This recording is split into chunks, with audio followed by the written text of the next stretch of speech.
आहोत।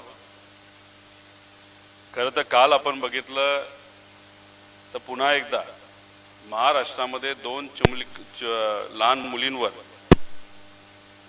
अत्याचार करण्यात आल्याच्या दोन घटना त्या ठिकाणी घडल्या। धरणगाव तालुका जळगाव चौथीतील विद्यार्थीवर शिक्षकाकडूनच तर पुण्यात येवलेवाडीमध्ये 9 वर्षाच्या चिमुकलीवर एका वयस्कर व्यक्तीकडून अत्याचार झालेली घटना ही आपण सर्वांनी त्या ठिकाणी ऐकली असेल। अतिशय दुर्दैवी अशी घटना आहे आणि खरं तर या घटना आपल्या महाराष्ट्रात घडू नये यासाठी आपल्या सर्वांनाच प्रयत्न करावे लागतील। या प्रेझेंटेशनमध्ये जे आकडे ते आकडे एका वर्षाचे नाही तर 2 वर्षाचे असतील। यात कुठेही आम्ही राजकीय भूमिका घेत नाही। मी स्वतः वडील आहे, मला मुलगी आहे, मला एक मुलगा आहे, तुम्हालाही मुलं आहेत। एखाद्या व्यक्तीवर एका परिवारावर ही अडचण आल्यानंतर उद्या जाऊन ते आपल्या बाबतीत सुद्धा घडू शकते याची नोंद त्या ठिकाणी आपण सर्वांनीच घेतली पाहिजे, सत्तेतल्या लोकांनी सुद्धा आणि विरोधातल्या लोकांनी सुद्धा। या प्रेझेंटेशनमध्ये माझ्याबरोबर जळगावचे भडगाव या तालुक्यातले पालक ज्या मुलीवर 3 वर्षापूर्वी अन्याय झाला होता, दुर्दैवाने तिचा मृत्यू सुद्धा त्याच्यामध्ये झाला, त्या मुलीचे आई वडील सुद्धा आलेले आहेत। ते नंतर आपल्या सर्वांशी चर्चा करतीलच। त्याच्याचबरोबर सासपडे सातारा इथं जी घटना 9-10 महिन्यापूर्वी झाली होती त्या मुलीचे वडील सुद्धा इथं आपल्या सर्वांबरोबर चर्चा करण्यासाठी आलेले आहेत आणि त्यांची भूमिका काय, त्यांना काय अडचणी सोसाव्या लागतात हे सगळं ते स्वतः त्या तिथं सांगतील। खरं तर याच्यावरनं आपल्याला कळतंच, आपण सीता मातेचं त्या ठिकाणी दर्शन घेतो। प्रभू श्रीरामांनी सीता मातेवर अन्याय झाल्यानंतर काय केलं हे आपल्या सर्वांना माहिती आहे। छत्रपती शिवाजी महाराजांच्या महिलांच्या बाबतीतलं धोरण हे आपल्या सर्वांना माहीत आहे। पण त्याच आजच्या या महाराष्ट्रामध्ये आज आपल्या या भारतामध्ये महिलांच्या सुरक्षतेच्या बाबतीतली काय परिस्थिती आहे ही बघितली तर मन थक्क होऊन जातं।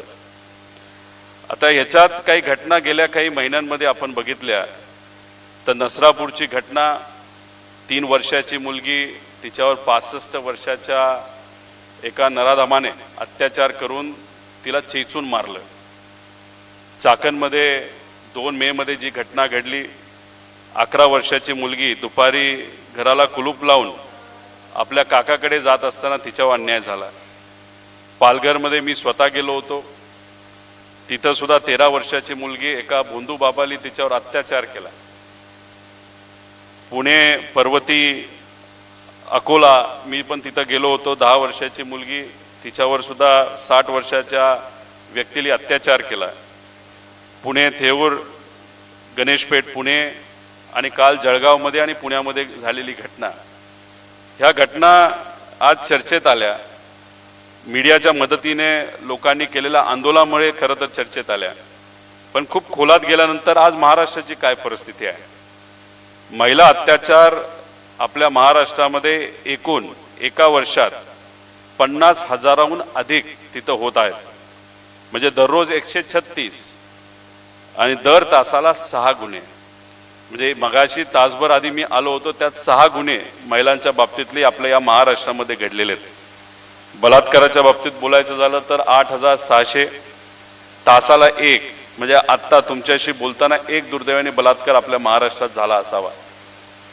विनयभंगाच्या केसेस 18,294, तासाला 2, अपहरण 10,000 गुन्हे, दर तासाला 1।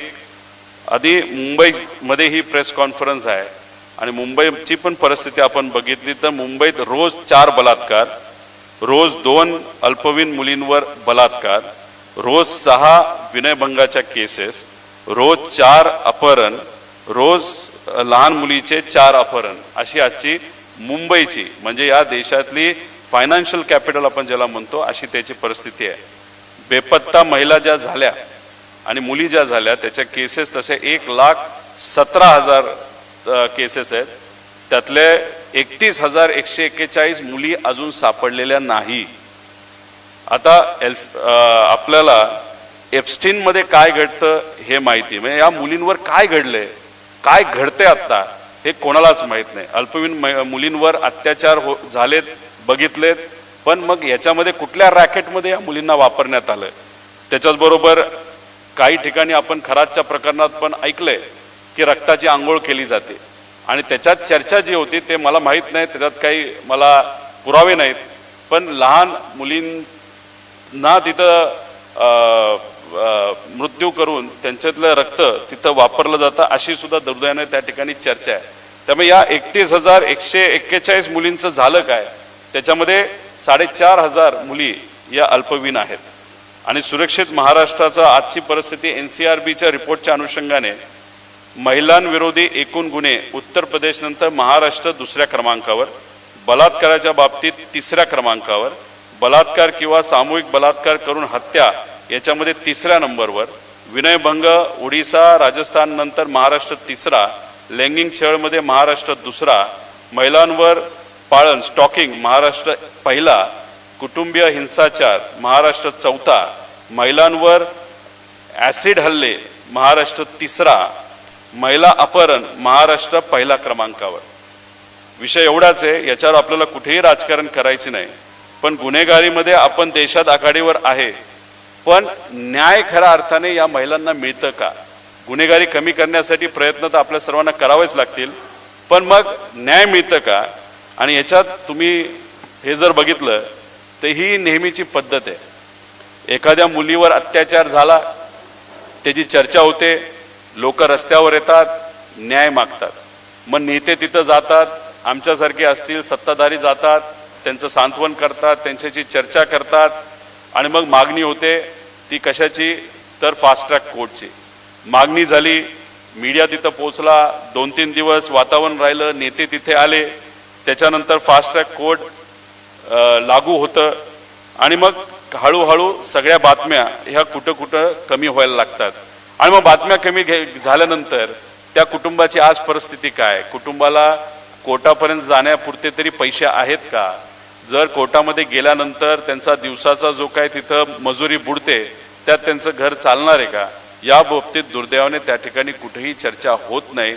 फास्ट ट्रॅक कोर्ट स्थापन होतं, पण खरंच न्याय मिळतो का असा प्रश्न तिथं निर्माण होतो। आणि या प्रेझेंटेशनच्या मदतीने आमचं एकच मत आहे की न्याय हा मिळाला पाहिजे, आणि जर एखादी परत घटना घडली तर परत मग काय जे काय सुरू व्हायचे त्या ठिकाणी सुरू होतं, म्हणजे ही सायकल कधीच थांबत नाही, पण न्याय मात्र त्या ठिकाणी दुर्दैवाने मिळत नाही।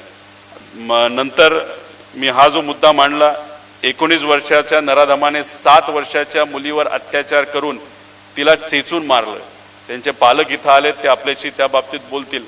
ह्याच्या पुढं सासपडेमध्ये काय झालं हे सुद्धा पालक इथं आले, ते आपल्या सर्वांशी बोलतील।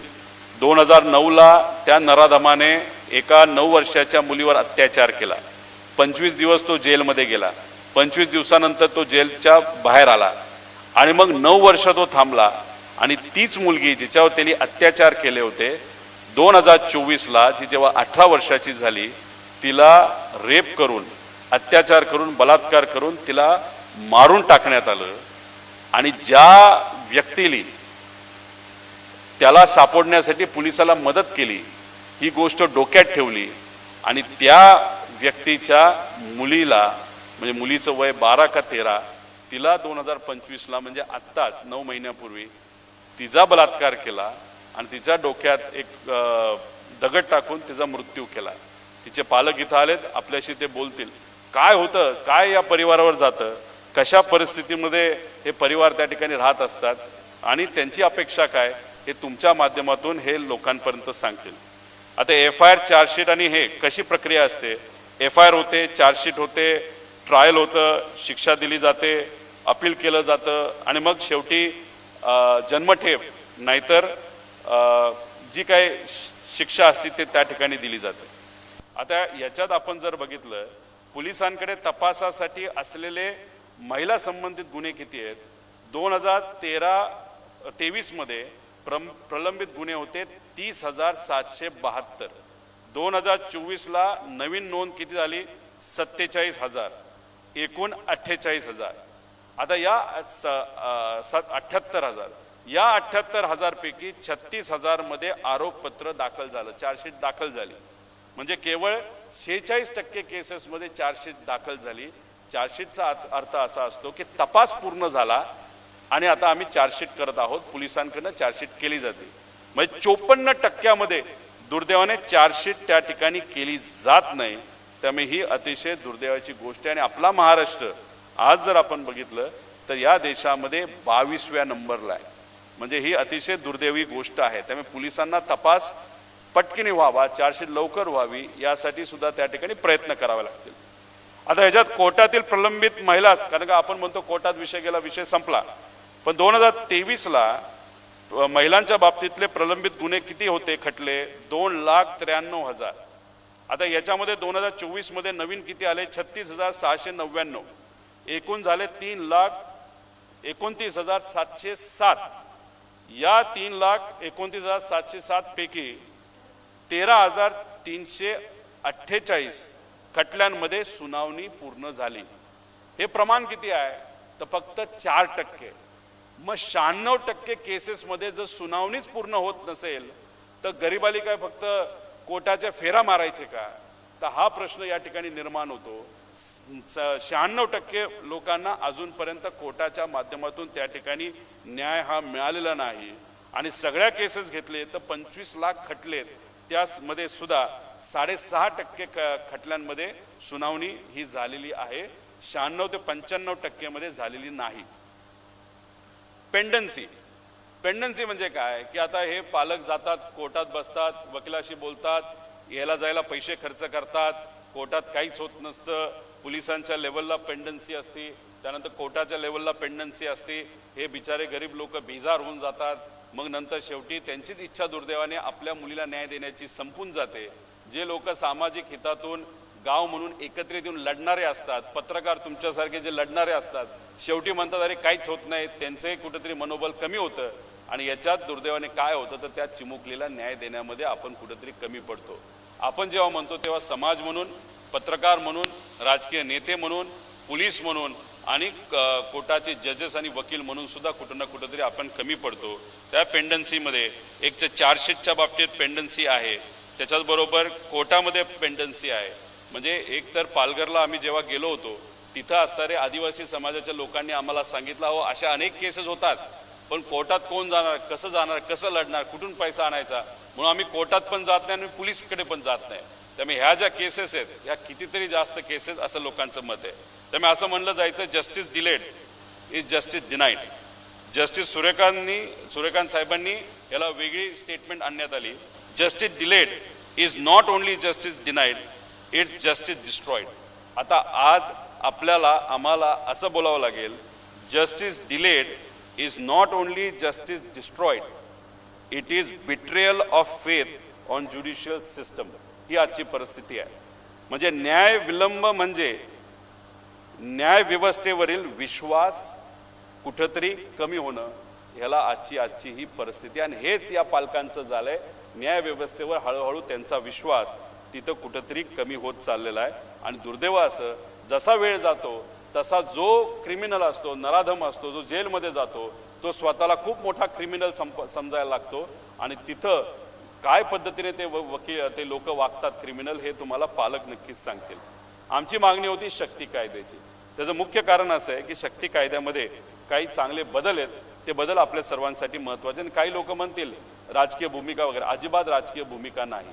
काही मोठे नेते फडणवीस साहेब असतील, त्याच्याचबरोबर गोरेताई असतील, यांनी सांगितलं की BNS कायद्यामध्ये आपण काही बदल केलेत, त्यामुळे शक्ती कायद्याची जरूरत नाही. असं नाही. त्या कायद्यामध्ये नक्कीच काही त्रुटी आहेत, ते आपल्याला भरून काढायचे असतील तर शक्ती कायदा आणणं फार महत्त्वाचं आहे. आता याच्यामध्ये शक्ती कायद्याच्या आधी म्हणजे IPC आणि ह्याच्यातला बदल सांगतो तुम्हाला. बलात्कारला कमीत कमी 10 वर्षाची जन्मठेप होती, पण त्याच्यामध्ये मृत्यूदंड नव्हता. शक्ती कायद्यामध्ये मृत्यूदंड आणलेला आहे. सामूहिक बलात्कारमध्ये मृत्यूदंड आणलेला आहे. अल्पवयीन मुलीवर सामूहिक बलात्कार केला तर जन्मठेप फक्त होती पूर्वीच्या कायद्यात, ती आपण मृत्यूदंड आणली. त्यानंतर ॲसिड हल्ला कमीत कमी 10 वर्षाची जन्मठेप, इथं मृत्यूदंड आहे. त्यानंतर ॲसिड हल्ला प्रयत्न कमीत कमी 5 ते 7 वर्षांपर्यंत सजा ही 7 ते 10 वर्षांची सजा केली आहे आणि त्याच्याचबरोबर प्रिव्हेंटिव्ह सेक्शुअल असल्ट याच्यामध्ये सुद्धा आपण जर बघितलं असेल तर 20 वर्षाची जन्मठेप आहे, पण शक्ती कायद्यामध्ये तिथं मृत्यूदंड म्हणजे फाशीची शिक्षा ही देण्यात आलेली आहे. म्हणून हा कायदा नवीन आणा आमची प्रामाणिक म्हणणं आहे. शक्ती कायद्याचे तपास, सुनावणी आणि कालावधी जो आहे याच्यामध्ये फरक किती बघा. तपास आणि आरोपपत्र दाखल करण्यामध्ये CRPC 173 मध्ये 2 महिने आहे, शक्ती कायद्यात 30 दिवसामध्ये आहे. या सगळ्यांच्या केसेसमध्ये 60-60 दिवस दुर्दैवाने त्या ठिकाणी लागले आणि याच्यात होतं असं विटनेस जे असतात ते त्यांचं म्हणणं बदलतात, त्यांच्यावर प्रेशर आणलं जातं. सुनावणी कालावधी 2 महिने ते 30 दिवसावर शक्ती कायद्यात आणा असा आहे. अपील कालावधी हा 6 महिने तो 45 दिवसात आणा, म्हणजे 1.5 महिन्यामध्ये त्या मुलीला न्याय मिळाला पाहिजे, त्या परिवाराला न्याय मिळाला पाहिजे असे शक्ती कायद्यामध्ये प्रोव्हिजन आहे, जे दुर्दैवाने या CRPC आणि IPC ॲक्टमध्ये तिथं नाही. आता BNS आणि BNSS हा कायदा आला, त्याच्यामध्ये या सगळ्या गोष्टी घेतल्यात का तर अजिबात नाही. याच्यामध्ये सुद्धा तुम्ही बघितलं त्याच्यामध्ये काही प्रमाणात बदल झालेत, पण मृत्यूदंड हा दुर्दैवाने त्या ठिकाणी आणलेला नाही. त्याच्याचबरोबर अजून खोलात तुम्ही जर गेला तर त्याच्यामध्ये जेव्हा गँग रेपचा केस असेल 20 वर्षाची जन्मठेप आहे, इथं आपल्याला मृत्यूदंड हा देण्याची प्रोव्हिजन त्याच्यामध्ये आहे. आणि BNS मधील त्रुटी कालमर्यादेच्या बाबतीत 2 महिने BNSS मध्ये तपास, तिथं 30 दिवस, BNS सेक्शन 2 महिने, सुनावणी 30 दिवस, अपील 6 महिने 45 दिवस, 1.5 महिन्यामध्ये हा विषय संपला पाहिजे. त्यामुळे BNSS मध्ये सुद्धा बदल करून त्याच्यामध्ये काही कडक गोष्टी आलेल्या नाहीत, त्या आणल्या गेल्या पाहिजे असं आमचं त्या ठिकाणी म्हणणं आहे. त्यामुळे BNSS मध्ये 10 महिने लागू शकतात. एका केसमध्ये साताऱ्यात 10 महिने ऑलरेडी झालेत, पण जजच्या समोर अजूनपर्यंत केस दुर्दैवाने ती आलीच नाही. आणि हे जळगावच्या बाबतीत 3 वर्ष झाले, 2 जजेस बदलले, तरी सुद्धा या परिवाराला दुर्दैवाने त्या ठिकाणी न्याय मिळालेला नाही. आणि मग आंदोलन करावं लागतं, रस्त्यावर यावं लागतं, पब्लिसिटी करावी लागते, मीडियाला हा विषय उचलावा लागतो, मग स्पेशल कोर्ट करण्यात येतं. पण शक्ती कायद्यामध्ये एक स्पेशल बिल आहे, ते स्पेशल कोर्ट्स अंडर शक्ती लॉ बिलमध्ये त्याच्यात काय केलं तर प्रत्येक जिल्ह्याला महिलासाठी एक वेगळं कोर्ट करण्यात येणार असं त्याच्यात नमूद केलं आहे. म्हणजे प्रत्येक जिल्ह्याला फक्त महिलांसाठी एक वेगळं कोर्ट आणि वेगळा जज, जेणेकरून हे सगळी प्रकरणं ही आपल्याला लवकरात लवकर त्या ठिकाणी त्या प्रकरणामध्ये न्याय देता येईल अशी भूमिका होती. Exclusive special court, special police team, जसं तमिळनाडूमध्ये नवीन CM आले विजय, त्यांनी लगेच स्पेशल पोलीस टीम महिलांच्या बाबतीत तिथं आदेश काढला, तसा आदेश आपल्या महाराष्ट्रामध्ये काढला तर तपास करायला थोडंसं सोपं जाणार आहे. आणि पीडितासाठी सेवा संस्था, woman and child offender registry, आता जे इथं पुण्यामध्ये काही दिवसांपूर्वी केस झाली, तोच रेग्युलर ऑफेंडर होता नसरापूरची. जर पोलिसांना आधीच कळलं असतं की हा रेग्युलर ऑफेंडर आहे, त्याच्यावर लक्ष ठेवता आलं असतं, रजिस्ट्री असली असती तर. आता इथं सुद्धा जे साताऱ्यात केस झाली त्याच्यामध्ये सुद्धा रेग्युलर ऑफेंडर होता. जर रजिस्ट्री असली असती शक्ती कायद्यासारखी तर मग तिथं कुठेही हा अन्याय परत तिथं त्या ठिकाणी झाला नसता. त्यामुळे आमच्या मागण्या आहेत की शक्ती कायदा हा लवकरात लवकर त्या ठिकाणी आणला गेला पाहिजे. स्पेशल सेशन घ्या, 1 दिवसाचं सेशन घ्या, ओपन चर्चा करा, अराजकीय चर्चा करा. कारण हा विषय घेत असताना मला सुद्धा मुलगी आहे, तुम्हाला मुलगी आहे, सगळ्यांनाच मुली आहेत, आपल्या परिवारामध्ये मुली आहेत. त्यामुळे याच्यावर कुणीही राजकारण केलं नाही पाहिजे. हा विषय आपल्याला सामाजिक विषयातून, दृष्टिकोनातून राजकारण न करता, न आणता हा त्या ठिकाणी मार्गी लावता येईल, लावला गेला पाहिजे असं आमच्या सगळ्यांचं त्याच्यामध्ये मत आहे. म्हणून या प्रेस कॉन्फरन्सच्या मदतीने ही आजची वस्तुस्थिती आहे. मी स्वतः अनेक ठिकाणी गेलेलो आहे, लोकांशी भेटलेलो आहे, त्यांचं मत जाणून घेतलेलं आहे. आणि आज सुद्धा आपल्या सर्वांशी चर्चा करण्यासाठी या 2 परिवारातले लोक इथं आलेले आहेत आणि यांच्याशी आपण थोडक्यात थोडासा संवाद या ठिकाणी साधूया. आणि जर तुमचे काही प्रश्न असतील तर प्रश्न नक्कीच इथं मी तुमच्याबरोबर चर्चेला तयार आहे. त्यामुळे जे आपलं भडगाव, जळगाव जिल्हा, वडील आलेत, संजय भाऊ, आई आलेत, यांना मी विनंती करतो की त्यांनी इथं यावं. आणि सासपडे, सातारा, तिचे वडील आलेत सागर भाऊ, त्यांना मी विनंती करतो. या दोन्ही केसमध्ये सासपडेची मुलगी 13 वर्षाची होती, तिला आर्मीमध्ये जायचं होतं, तिच्यावर अत्याचार करून तिचं सुद्धा डोकं फोडण्यात आलं होतं. आणि आपली जळगावची जी मुलगी आहे ती 7 वर्षाची लहान होती, अरे इकडे घे ना जवळ, तिच्यावर सुद्धा अन्याय करून तिला डोकं फोडून तिला मारण्यात आलं. त्यामुळे ह्या ज्या काही घटना आहेत त्या अतिशय वाईट घटना आहेत. त्यामुळे आपण सर्वजण इकडे, मी सासपडे सातारा सागर भाऊ आहेत, त्यांना विनंती करतो थोडक्यात आपलं काय म्हणणं आहे, आपलं काय अपील आहे मीडियाला आणि सरकारला, हे इथं या ठिकाणी बोलून दाखवावं, जेणेकरून तुम्हाला व तुमच्या मुलीला आपल्याला लवकरात लवकर न्याय त्या ठिकाणी देता येईल.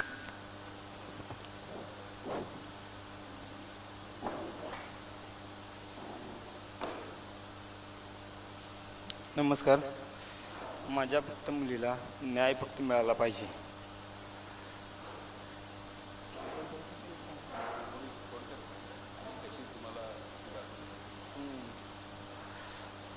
पहिले जे झालं, आमची चुलत बहीण होती, ते चुलत बहिणीला 9 वर्षाची असताना तिला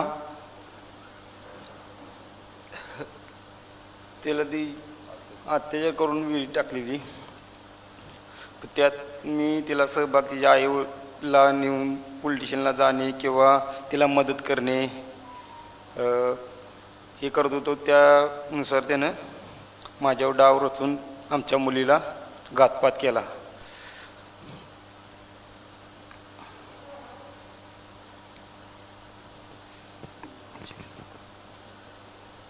त्यांच्याच पुतणीवर 2009ला अत्याचार केला. ती 18 वर्ष, त्यातून तो सुटून आला बाहेर. 18 वर्षाची जेव्हा झाली तेव्हा तिला मारून तिला विहिरीत टाकण्यात आलं. त्यातून पण तो तसा सुटला. आणि आता यांनी त्या मुलीला न्याय देण्यासाठी पोलिसांची मदत केली, म्हणून हे गोष्ट डोक्यात ठेवून यांच्या मुलीवर अत्याचार केला. आणि जे जातं असतं दगडाचं ते घेऊन तिच्या डोक्यात, लहान मुलीच्या 13 वर्षाच्या मुलीत, जिला आर्मीमध्ये जायचं होतं, देशाची सेवा करायची होती, त्या डोक्यात ते टाकून तिचा दुर्दैवाने घात केला. आणि तो जो माणूस आहे तो यांना धमकी देतो की बाहेर आल्यावर बघतो. त्या माणसाचे वडील मी आर्मीमध्येच होते, पण ते सुद्धा धमक्या कुठेतरी देतात की तुझं खानदान तिथं संपवेल. म्हणजे अशा धमक्यांना यांना सामोरं जावं लागतं, यांना ती भीती वाटते.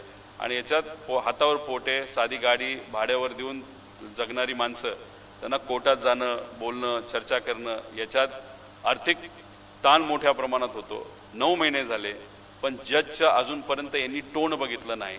त्यामुळे यांचं मत आहे की कुठं ना कुठंतरी त्या ठिकाणी या प्रक्रियेला गती यावी, अशीच विनंती इथं आपल्यासमोर करतील. थोडासा वेळ त्यांना देऊ. तोपर्यंत आपले संजय भाऊ जे भडगावचे आहेत, जळगाव, यांच्या मुलीवर 3 वर्षापूर्वी अत्याचार करून 7 वर्षाची मुलगी गोठ्यामध्ये दगड डोक्यात घालून तिलाही दुर्दैवाने त्या ठिकाणी मारण्यात आलं. आणि मग हातावर पोट, जमीन नाही, स्वतःचं घर नाही, याच्यात ते जाऊन कसं तरी पैसे गोळा करून कोर्टात जात आहेत. 3 वर्ष जात आहेत. पण मग काय घडतंय हे तुम्हाला त्या ठिकाणी ते सांगतात. नमस्कार. आज जवळजवळ 2023मध्ये घटना घडलेली होती. ती माझी मुलगी कल्याणी, भडगाव तालुका या ठिकाणी जी मुलीवरती अत्याचार करून दगडाने ठेचून मारलेलं आहे. जवळजवळ 3 वर्ष झाले. आणि त्या वेळेस सर्व जनता जनार्दनाने एकजुटीने सर्वांनी एकत्रित होऊन न्यायालयापर्यंत हे पोचवलं.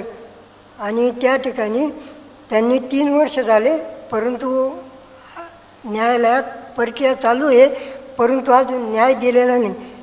दादा, मी आपल्यामार्फत सांगू इच्छितो की 3 वर्ष झालेले आहेत.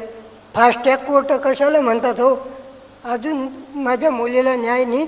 आणि या ज्या काही घटना घडत आहेत, माझी मुलगी तर गेली या महाराष्ट्रातून, परंतु आता इतर ज्या काही घटना घडत आहेत यांच्यासाठी न्याय हवा आहे.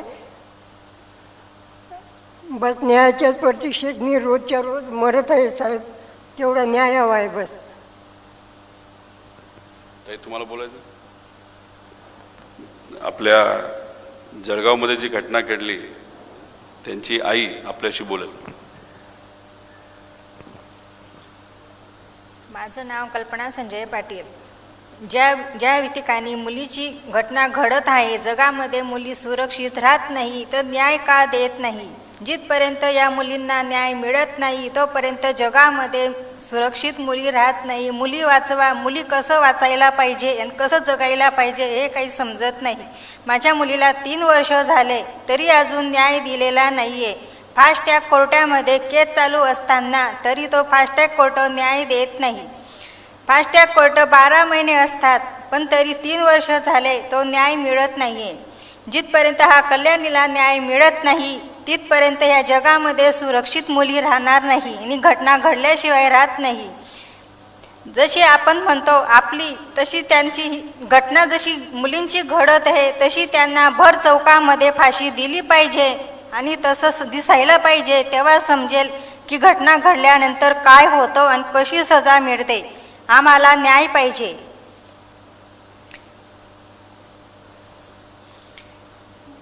आपण जर घराच्या बाहेर जर गेलो तिथपर्यंत मुलींना म्हणता कुठे जाते कुठे जाते. घरात येऊन जर असं घटना घडतात तर कसं जगावं जगामध्ये हे कळत नाहीये.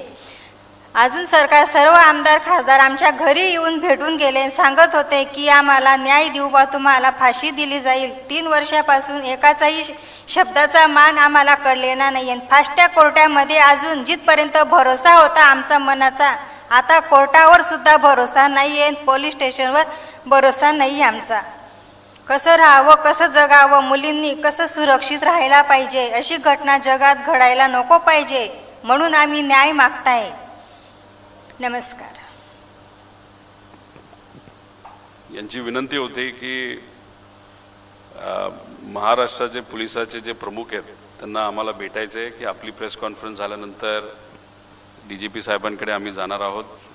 यांच्या काही गोष्टी आहेत, काही म्हणणं आहे ते आपण त्यांच्यासमोर त्या ठिकाणी मांडू आणि मग त्यांच्याकडनं आणि सरकारकडनं नक्कीच या बाबतीत काही ना काहीतरी विचार केला जाईल. त्याच्याचबरोबर हे जे काही प्रेझेंटेशन आणि अधिकची माहिती आहे ती प्रत्येक आमदार आणि खासदारापर्यंत मी पोहोचवण्याचा प्रयत्न करेल. पत्रकार व त्यांचे जे संपादक आहेत त्यांच्यापर्यंत पोहोचवण्याचा प्रयत्न करेल. काही झालं तरी या येणाऱ्या अधिवेशनामध्ये हा मुद्दा आज घेणं आपल्या सर्वांसाठी अतिशय महत्त्वाचं आहे. त्यामुळे हा लढा ज्या मुलींवर अत्याचार झाला त्यांना न्याय देण्याचा आहेच, पण उद्या जाऊन कुठल्याच मुलीवर महिलेवर अत्याचार होऊ नये या हेतूतून हा लढा त्या ठिकाणी आपल्याला लढावं लागेल. एवढंच या ठिकाणी आपल्या सर्वांना सांगतो. तुम्ही सर्वजण या प्रेस कॉन्फरन्सला आलात त्यासाठी मी मनापासून आपल्या सर्वांचे आभार व्यक्त करतो. या विषयाच्या बाबतीत जर आपल्याला काही प्रश्न असतील तर नक्कीच आपण विचारा आणि जर याच्या हे सोडून जर दुसरे काय असतील तर मग हे सर्व पालक स्टेजवरनं खाली गेल्यानंतर मग आपण राजकीय नाही ते इतर विषय याच्यामध्ये घेऊ शकतो.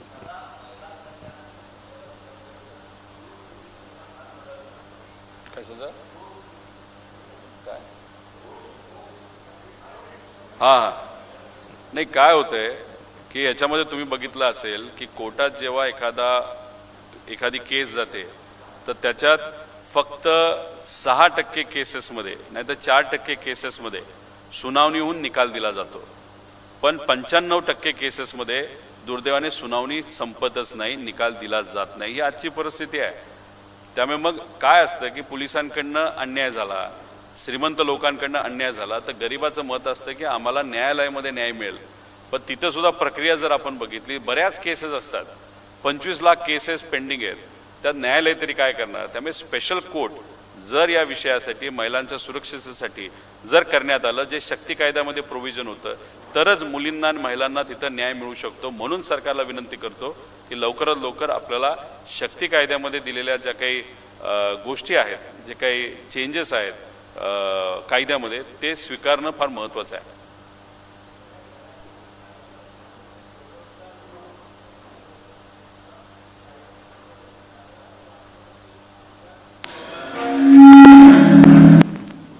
नाही तुम्ही म्हणता ते बरोबर आहे की केसेस जर आपण बघितल्या तर शेजाऱ्याकडनं, चुलत्याकडनं, वडिलांच्या मित्राकडनं, अशा काही जवळच्या लोकांकडनं या केसेस तिथं होतात. त्यामुळे कुठं ना कुठं तरी शाळेपासूनच काही गोष्टी आपल्याला मुलांना मुलींना तिथं शिकवाव्या लागतील. पण ही प्रक्रिया थोडी लांब आहे, ही प्रक्रिया थोडीशी लांब आहे. आपलं काय मत आहे आणि ह्यांचं काय मत आहे आणि प्रत्येक परिवारावर ज्यांच्या अन्याय होतो त्यांचं मत आहे की एक अशी केस करून दाखवा की असं काहीतरी करा की उद्या जाऊन कोणाचंही धाडस झालं नाही पाहिजे की एक कृत्य करायला. आता काही काही लोकांचं तर मत आहे की त्यांना आमच्या गावात सोडा, त्याला काय दगडाली चेचायचं कशाला आम्ही करू. पण हे कुठं संविधानामध्ये नाहीतर लॉमध्ये हे बसत नाही. त्यामुळे एक असं एक कुठंतरी कोर्टाकडनं निकाल दिला गेला पाहिजे, सरकारने या बाबतीत पाठपुरावा केला पाहिजे की नाहीतर कायदाच बदलला गेला पाहिजे की उद्या जाऊन कोणाला हे कृत्य करण्यापासून भीती वाटली पाहिजे. आज दुर्दैव असं भीती वाटत नाही, न पोलिसाची भीती वाटते न कोर्टाची भीती वाटते, असंच ते चालत राहतं. त्यामुळे हे असं असेल तर मग अशात मुलींना आणि महिलांना दुर्दैवाने न्याय मिळू शकणार नाही.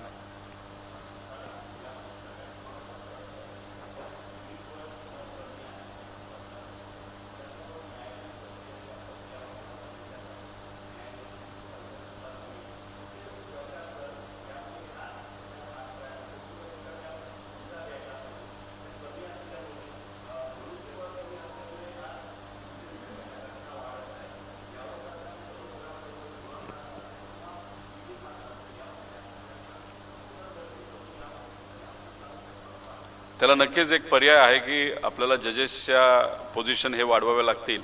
त्यासाठी आपल्याला हायकोर्टबरोबर पाठपुरावा करावा लागेल. पण हायकोर्टची पाठपुरावा केल्यानंतर मंजुरी मिळाल्यानंतर त्यासाठी खर्चसुद्धा करावा लागतो आणि तो खर्च करण्याची तयारी सरकारला ठेवावी लागेल. वायपाट दुसरा खर्च कमी केला, अतिरिक्त खर्च जो दुसरीकडे केला जातो ते न करता असा जर इथं खर्च केला गेला तर मग या गरिबांना न्याय मिळू शकतो ना. आता हे काय लोक म्हणतात अरे यांना पब्लिक प्रॉसिक्युटर दिला जातो तर थोडे यांना पैसे पडतात. अरे पण यावं लागतं, जावं लागतं, पैसे नसल्यामुळे वडापाव खावा लागतो, बऱ्याच काही अडचणी असतात, यायला जायला वेळ जातो, त्यात त्यांची मजुरी जाते. असे अनेक केसेस आहेत आणि त्यात बऱ्याच केसेस अशा असतात की अरे बाबा कोर्टाची पायरीच आपल्याला चढायची नाही, न्याय आपल्याला मिळणार नाही, कारण न्याय द्यायचा असेल तर पैसा लागतो. त्यामुळे सरकारकडनं स्पेशल कोर्ट करत असताना जजेसपासून फार क्लिरिकल स्टाफपर्यंत त्याच्यामध्ये एकतर आपल्याला भरती करावी लागेल, पैशाचं नियोजन करावं लागेल, वेगळं बजेट करावं लागेल. हा जो कायदा आहे शक्ती कायदा कदाचित तो पुढे का केला जात नाही त्याचं मुख्य कारण आहे ह्याला थोडा पैसा बजेटमध्ये लागणार आहे आणि आज सरकारकडे पैसा नाही असं सरकार बोलतंय. त्यामुळे मला असं वाटतं की बऱ्याच काही खर्च आहेत ते कमी करून या विषयावर खर्च करून आपल्याला जजेस कोर्ट याच्यावर जर जास्त लक्ष केंद्रित केलं आणि पोलीस प्रशासनाची शेवटची भरती 25-30 हजाराची राहिली ती तुम्ही पूर्ण करा. VIP जो काही तुम्ही सिक्युरिटी देता ती तिथं कमी करा आणि महिलांसाठी एक वेगळं पथक तुम्ही करा तर हे विषय त्या ठिकाणी मार्गी लागणार. जर आंध्र प्रदेशमध्ये होत असेल, तेलंगणामध्ये होत असेल, जर आता तमिळनाडूमध्ये होत असेल, नवीन CM आल्या पहिली सही त्याची महिला सुरक्षेच्या बाबतीतच असेल तर मग या आपल्या पुरोगामी महाराष्ट्रामध्ये संतांच्या भूमीमध्ये महामानवांच्या भूमीमध्ये जिथं महिलांना आदर करा असं सांगण्यात आलेलं आहे त्याच भूमीमध्ये हा कायदा येऊ शकत नाही आणि बदल होऊ शकत नाही. हे दुर्दैवी आहे. दामिनी पथक आहे पण ते किती आहे हे सुद्धा आपल्याला बघावं लागेल.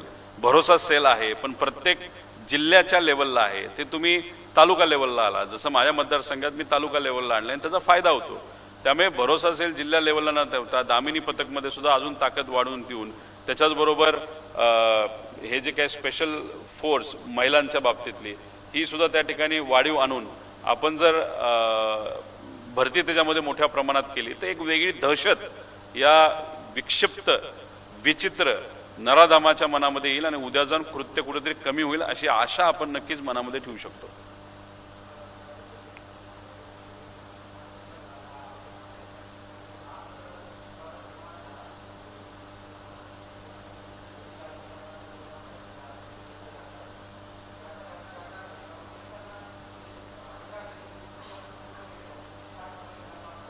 शंभर टक्के पोलिसांचे हात कुठेतरी आज बांधले गेले आहेत, ते मोकळे केले पाहिजे आणि त्याचं काम हे नेत्यांनीच पहिलं केलं पाहिजे. नेते विरोधातले असू द्या नाही तर सत्तेतले असू द्या, गुंडांबरोबर जे फोटो काढले जातात, गुंडांना जे मंत्रालयामध्ये घेऊन नेलं जातं, गुंडांच्या वाढदिवसापासून फार लहान मुलांच्या त्यांच्या वाढदिवसापर्यंत हे जे काही नेते जातात, पासपोर्टला मदत करतात नाही तर वेगळा कुठेतरी संदेश त्या ठिकाणी देतात. यामुळे झालं असं की गुंडांना असं वाटतं की सरकार आमचं आहे आणि दुर्दैव पोलिसांना असं वाटतं अरे हा तर त्या नेत्याच्या जवळचा आहे, त्याच्या कार्यकर्त्यावर नाही तर टपोऱ्या माणसांवर जर आपण कारवाई केली तर आपली उद्या अडचण होऊ शकते.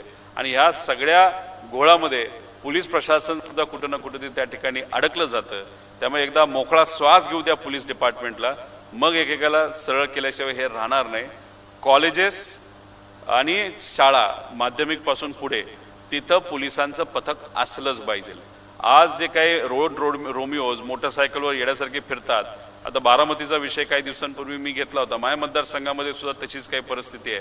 जेव्हा मी नसरापूरला गेलो होतो तिथले पालक मला भेटले आणि म्हणले ही दुर्दैवी घटना घडली, पण तिथे कॉलेज आहे, पोलिसांना सांगा त्या ब्रिजच्या खाली तुम्ही तिथं रोज उभं राहा, कारण हे प्रकार आता वाढत चाललेत. आता मी दिवे घाटचा मुद्दा काही दिवसांपूर्वी व्हिडिओ काढला होता. 200 मुलं दारू पित होते, ड्रग्ज करत होते, हातात कोयता होता, तलवार होती आणि ते बुलेट, त्याचा जो आवाज, हे असं जर दिवसा ढवळ्याने तर रात्री होत चाललं तर पोलीस प्रशासन कुठेतरी कमी पडते, नाही तर पोलिसांचे हात बांधले गेलेत असं आपल्याला म्हणावं लागेल.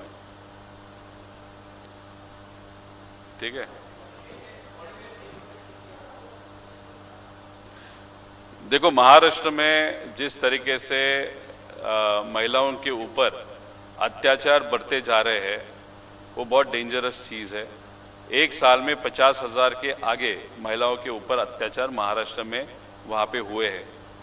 हर एक घंटे में एक बलात्कार, मतलब दिन में 24 बलात्कार यहाँ पे चल रहे हैं. बच्चों के केसेस में, पॉस्को के केसेस भी अनफॉर्चुनेटली महाराष्ट्र में बढ़ते जा रहे हैं. इसमें हमको राजनीति नहीं करना, सिर्फ हमारा कहना है कि जो लॉज है वो थोड़ा सा स्ट्रिक्ट करने की ज़रूरत है. महाराष्ट्र सरकार में 2020 में एक शक्ति कायदा पास किया था और एक स्पेशल कोर्ट कायदा पास किया था. ये दोनों कायदा महिलाओं की सुरक्षता के लिए बहुत इम्पोर्टेंट थे. लेकिन कोई भी कायदा यहाँ पे जो पास होता है वो दिल्ली पार्लियामेंट वहाँ पे जाता है या सरकार के पास जाता है, वहाँ पे भी वो सरकार ने उसको अप्रूवल देना पड़ता है या होम डिपार्टमेंट ने अप्रूवल देना पड़ता है. अनफॉर्चुनेटली महाराष्ट्र के शक्ति कायदा को होम डिपार्टमेंट, सेंट्रल गवर्नमेंट, वो अप्रूवल वहाँ पे नहीं मिला. कुछ त्रुटि निकाली गई और महाराष्ट्र के पास वापस भेजा गया. लेकिन महाराष्ट्र में वो वापस आने के बाद 4 साल हो गए, वापस वो कायदा वापस दिल्ली वहाँ पे नहीं भेजा गया. उसमें जो टाइमलाइंस है वो कम किए गए. पुराने टाइमलाइंस में या बीएनएस का नया जो कायदा है उसमें कम से कम 10 महीना से 12 महीना तक वहाँ पे वो सुनावनी चलती है या प्रोसेस चलती है. लेकिन जो शक्ति कायदा है वहाँ पे ज़्यादा से ज़्यादा 1.5 महीना ऐसे उसमें. और जो कैपिटल पनिशमेंट है जिसको आप हैंगिंग की बात करते हो, वो पहले कायदा में इतना अग्रेसिवली नहीं था. अभी शक्ति कायदा में वो अग्रेसिवली हैंगिंग के कैपिटल पनिशमेंट को वहाँ पे अनुमति वहाँ पे दी गई थी उस कायदा में. और हर एक स्टेट में, हर एक डिस्ट्रिक्ट में एक स्पेशल कोर्ट महिलाओं के लिए वहाँ पे उसका प्रोविज़न था. उसी के साथ महिला सुरक्षा के लिए अलग पुलिस डिपार्टमेंट में एक डिपार्टमेंट किया जाएगा. ऐसे कुछ वहाँ पे प्रोविजंस थे. अनफॉर्चुनेटली वो एक्सेप्ट नहीं हुए. अभी हमारे साथ 2 फैमिलीज़ हैं, उनके ऊपर बहुत बड़ा अत्याचार वहाँ पे हुआ था. उनके जो बेटियाँ हैं उनके ऊपर अत्याचार करके उनको मार दिया गया. लेकिन एक फैमिली में 9 महीना हो गए, कुछ भी नहीं हो रहा, और दूसरे फैमिली में 3 साल हो गए, फास्ट ट्रैक कोर्ट होते हुए भी कुछ नहीं हुआ. इनका कहना, हमारा कहना यही है कि कायदा में बदल करो, जिसके कारण आगे जाके ये जो गलत विचार के लोग हैं, जो गलत तरीके का वहाँ पे अत्याचार लड़कियों के ऊपर करते हैं या उनको मार दिया जाता है, उनके ऊपर कुछ न कुछ तो लॉ का एक डर होना चाहिए. वो डर या वो अच्छा लॉ लाने की महाराष्ट्र में ज़रूरत है, ऐसे हम सबको लगता है. इसलिए हम अपील करते हैं सरकार को कि आने वाले महाराष्ट्र के अधिवेशन में, सेशन में ये विषय को खास बात दी जाए, खास ध्यान दिया जाए. और सेशन में एक शक्ति कायदा, जो अनिल जी देशमुख जब होम मिनिस्टर थे उन्होंने ये कायदा लाने के लिए बहुत प्रयास किया था, वो कायदा वापस एक बार लाके पास किया जाए, जिसके कारण यहाँ पे कायदा व सुव्यवस्था की परिस्थिति महिलाओं के बारे में वहाँ पे चेंज और इम्प्रूव हो सकती है. ठीक, तुम्ही थांबताय का? मी आलो. आपण डीजीपीकडे जाऊ.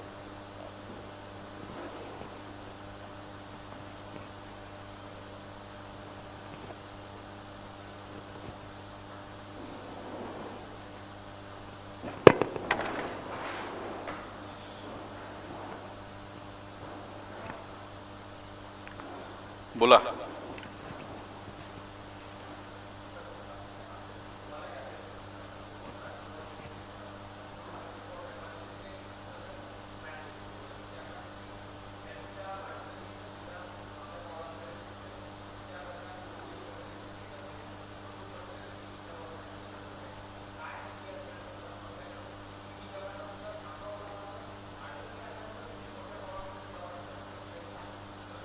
नाही, एकीकरण नाही तर दोन्ही पक्ष एकत्रित येण्याचा जो विषय होता तो अजितदादा असतानाच खरं तर चर्चेत होता.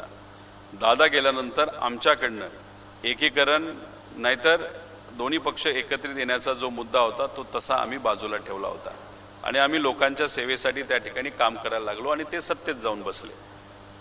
आता याच्यामध्ये पवार साहेबांबरोबर प्रफुल्ल पटेल असतील, सुनील तटकरे असतील, यांनी अनेक वर्ष काम केलेलं आहे.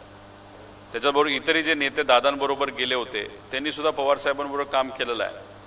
आता काही दिवसांपूर्वी पवार साहेबांना भेटण्यासाठी सुनील तटकरे गेले होते आणि त्यांनी प्रतिक्रिया सुद्धा दिली, आपण सर्वांनी त्या ठिकाणी बघितलं. पण आम्हाला असं कळतं मी अजूनपर्यंत न साहेबांशी बोललोय न सुप्रियाताईंशी बोललोय. पण काही प्रमाणात आम्हाला जी काय माहिती कळलेली आहे की फक्त सुनील तटकरे एकटे होते असं नाही, कदाचित प्रफुल्ल पटेल सुद्धा त्या बैठकीमध्ये होते. आता याच्यात चर्चा काय झाली हे मला तरी सांगता येणार नाही, पण पवार साहेबांवर अनेक वर्ष काम केल्यामुळे कदाचित राजकीय चर्चा झाली असावी. पण पवार साहेबांनी या बाबतीत क्लॅरिफिकेशन केलं आहे की अजिबात याच्यात राजकीय चर्चा कुठंच झाली नाही, आरोग्याच्या बाबतीतली चर्चा होती. त्यामुळे साहेब बोलतात तसंच काहीतरी घडलं असावं, तिथं राजकीय चर्चा न होता आरोग्याच्या बाबतीतली चर्चा ही जास्त प्रामुख्याने त्या ठिकाणी झाली असावी. आणि शेवटी तो पक्ष वेगळा आहे, त्या पक्षात काय होते कसं होते, तो पक्ष काय करतो, सत्तेत किती दिवस बसतो का विरोधात जातो, हा खरं त्या पक्षाच्या प्रमुख नेत्यांचा विषय आहे.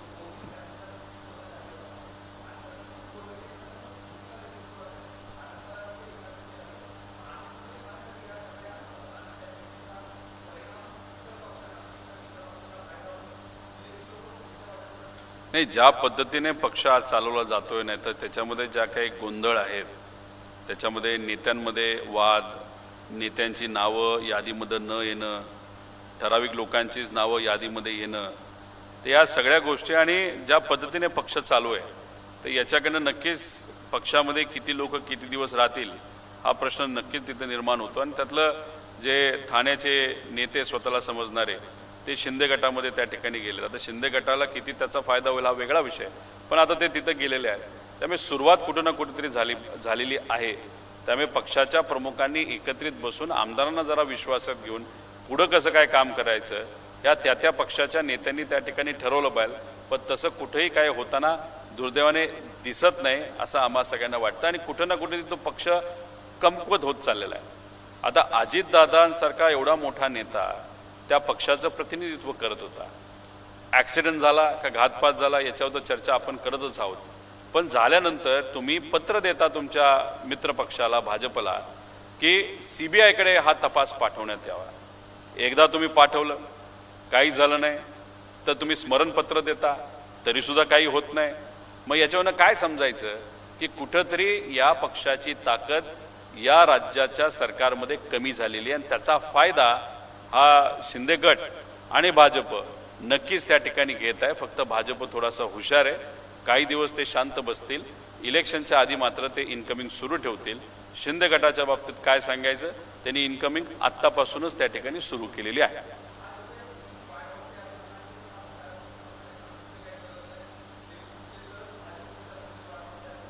रणनीतीचा भाग आहे. दादांच्या बाबतीत सिंपती आहे, लोक भावनिक आहेत. भाजप तसा हुशार पक्ष आहे, भाजपचे नेते हुशार आहेत आणि देवेंद्र फडणवीस साहेब खूप हुशार व्यक्ती आहेत. त्यामुळे ते लगेचच या बाबतीत काय करतील असं नाही, पण लोकसभेचं इलेक्शन नाही तर विधानसभेच्या इलेक्शनच्या आधी नक्कीच काही ना काहीतरी गडबड होईल आणि त्या पक्षाला फोडण्याचा प्रयत्न तिथं केला जाईल. निधी किती लोकांना मिळाला, कोणाकोणाला दिला गेला, कशा पद्धतीने दिला गेला आणि आज शिंदे गटाचे पण आमदार आणि अजितदादांच्या पक्षाचे पण आमदार हे किती वेळा सी एम साहेबांना भेटतात आणि सी एम साहेबांवरनं किती कामं करून घेतात. मग एवढं चांगलं नातं जर आत्तापासूनच झालं असेल तर मग शिंदे साहेब आणि सुनेत्रा काकी कुठं ना कुठेतरी कमी पडतात का? मग पॉवर सेंटरच असं करून ठेवलंय की आज जर या सरकारमध्ये काम करायचं असेल तर भाजपच्या नेत्यांशिवाय कामं होऊच शकत नाही. म्हणजे आत्तापासूनच आमदारांबरोबर संपर्क हा भाजपच्या नेत्यांनी त्या ठिकाणी सुरू ठेवलेला आहे. पण भाजप आत्ताच कुठेतरी बॉम्ब फोडेल असं नाही, ते पेशन्स दाखवतील. शिंदे साहेबांच्या बाबतीत किती पेशन्स आहे आपल्याला बघावं लागेल. पण हे जे काही दृश्य आहे, जे काय चाललेलं आहे, हे लोकांना मात्र त्या ठिकाणी आवडत नाही.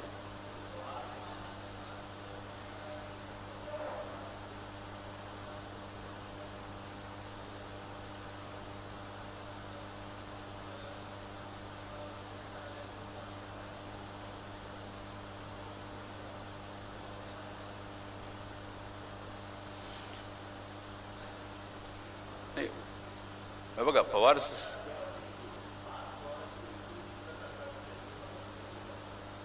नाही, तिथं चर्चाच काय झाली हे आम्हाला सांगता येणार नाही. तिथं चर्चा अराजकीय झाली, पवार साहेबांनी स्वतः सांगितलं, त्या विश्वास ठेवावा लागेल. आता राहिला प्रश्न, तो पक्ष आणि हा पक्ष एकत्रित येऊ शकतो का? शेवटी तो निर्णय आदरणीय पवार साहेबांचा आणि प्रमुख नेत्यांचा आहे. माझ्या बाबतीत तुम्ही भूमिका बोलत असाल तर मी संघर्षाची भूमिका घेतलेली आहे. आणि माझा स्वभाव थोडासा असा आहे की अन्याय जर झाला असेल तर ज्या व्यक्तीने अन्याय केला त्या बाजूला झुकायचं नाही, हा माझा स्वभाव आहे. त्यामुळे माझी भूमिका आज आणि उद्या हीच राहणार आहे की मी विरोधातच राहणार आहे. कारण का या गोष्टी लोकांना पटत नाहीत आणि मला पटत नाही आणि मी भूमिका बदलणारा माणूस नाही. पार्टी आणि पवार साहेबांची भूमिका जर आजपर्यंत आपण बघितलेली, कधीही ते प्रतिगामी विचाराबरोबर गेलेले नाहीत. त्यामुळे उद्या निर्णय घेत असताना ते तसंच घेतील.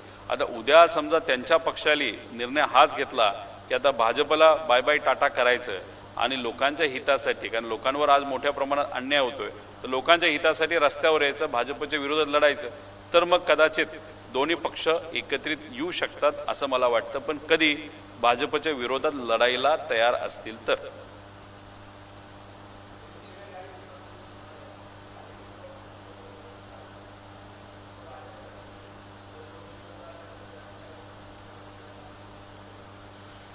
नाही, आता बघा, जे सगळे आमदार आहेत, नाही तर काही प्रमुख नेते आहेत, त्यातले ठराविक सोडले तर बहुतांश आमदार निधीसाठी हे सत्तेत गेलेले आहेत. त्यांना आज निधी फार महत्त्वाचा आहे. ठीक आहे, दुर्दैव असं की त्यांना निधी अजूनपर्यंत मिळालेला नाही, पण निधीसाठी ते त्या ठिकाणी केलेले आहेत. आणि भाजपने जर त्यांना सांगितलं आमच्याबरोबर तुम्ही आलात तर आम्ही तुम्हाला अजून निधी देऊ, नाही तर काही लोकांवर काही केसेस आहेत, ते केसेस आम्ही काढणार नाही. साहजिकच आहे, त्यातले काही आमदार हे भाजपबरोबर जातील, काही नाही, बहुतांश आमदार हे भाजपबरोबर जातील, पण काही हे लढायला त्या ठिकाणी तयार असतील, ते दुसरा पर्याय तिथं बघतील. उद्धव ठाकरे साहेबांची शिवसेना आहे, उद्या आमचा पक्ष आहे, काँग्रेस आहे, त्यामुळे त्यातले काही वेगळे लोक वेगळीकडे जातील, शिंदे गटाचे पण आणि अजितदादांच्या पक्षाचे पण. पण भाजप नक्कीच बऱ्याच आमदारावर लक्ष देऊन आहे, चर्चा झालेली आहे, गळ टाकून ठेवलेला आहे. फक्त लोकसभा नाही तर विधानसभा इलेक्शन हे जेव्हा केव्हा जाहीर होईल त्याच्या 6 महिने आधी हा मोठा बॉम्ब हा फोडला जाईल आणि तिथं सहज भाजपकडनं कदाचित असं बोलणं जाईल की आम्ही त्यांच्याकडे गेलो नाही, ते आमच्याकडे आले आणि आम्ही त्यांना स्वीकारत आहोत.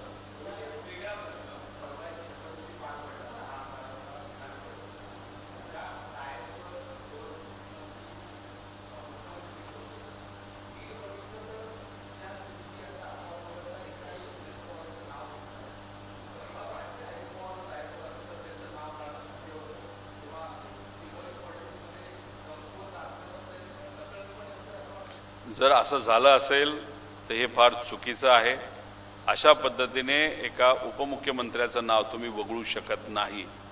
मग त्या महिला आहेत म्हणून तुम्ही वगळलं का? मग आज त्यांच्यावर बऱ्यापैकी अडचणी आलेल्या आहेत, दादांसारखा मोठा नेता त्यांच्या पाठीमागे नाही म्हणून तुम्ही वगळलं.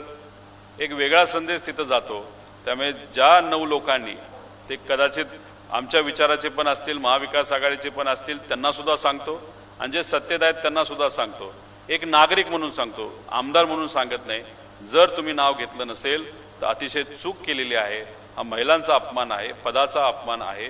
अशी चूक कधी उद्या घडू नये एवढंच या ठिकाणी वाटतं. पण असं जर कोणी म्हणत असेल की ताकद कमी करायचं तर मग खरं तर हे दुर्दैवी राजकारण आहे असं आपल्याला म्हणावं लागेल. रोहित दादा,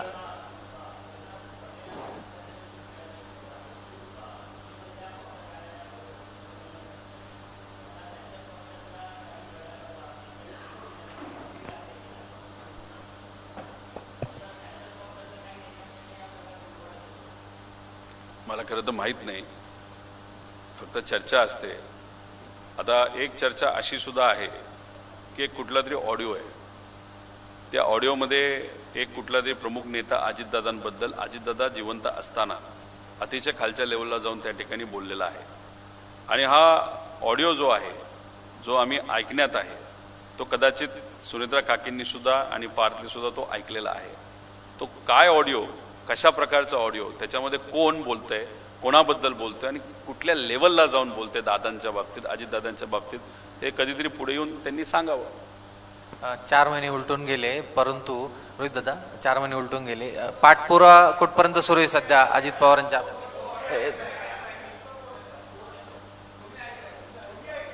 ज्या व्यक्तीली ते ऐकलेलं आहे त्या व्यक्तीली ही गोष्ट मला तिथं सांगितलेली आहे. मी स्वतः ते ऐकलेलं नाही, पण एका व्यक्तीकडे तो ऑडिओ आहे आणि मला असं कळतं की ज्या व्यक्तीने तो खरं रेकॉर्ड केलेला आहे त्या व्यक्तीने मात्र तो सुनेत्रा काकींना आणि पार्थला ऐकवलेला आहे आणि हे पत्र यायच्या आधी ऐकवलेलं आहे असं आम्हाला कळलं. पाठपुरावा